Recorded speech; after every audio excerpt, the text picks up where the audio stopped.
নমস্কার। আজকের কবিতা কারো সাথে কারো দেখা হয় না, লিখেছেন কবি মহাদেব সাহা। যেরকম আজকাল কারো সাথে কারো দেখা হয় না, কাকে দুদণ্ড বৃত্তান্ত বলবে? মন খুলে কথাবার্তা হাস্যালাপ করে না কেউ।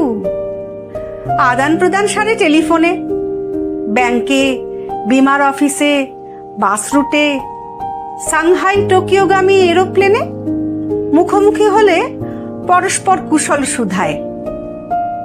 একই পাড়ায় থাকে লোক, অথচ এ ফ্ল্যাটে সে ফ্ল্যাটে যেতে বাজাতে হয় দীর্ঘ কলিং বেল। যেরকম রোগী দেখে ফিরে ব্যস্ত ডাক্তার, যেরকম চিঠি বিলি করে ফিরে নিযুক্ত পিয়ন, কারোর সাথে বলতে কি নেই দেখা নিশ্চয়ই নিজের কাছে অপরিচিত, অদেখা, অচেনা।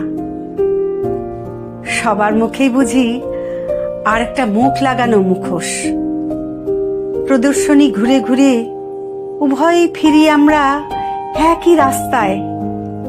থিয়েটারে পাশাপাশি বসি, দুজনেই বাস করি একই ঘরে, একই বালিশে মাথা রাখি শুয়ে।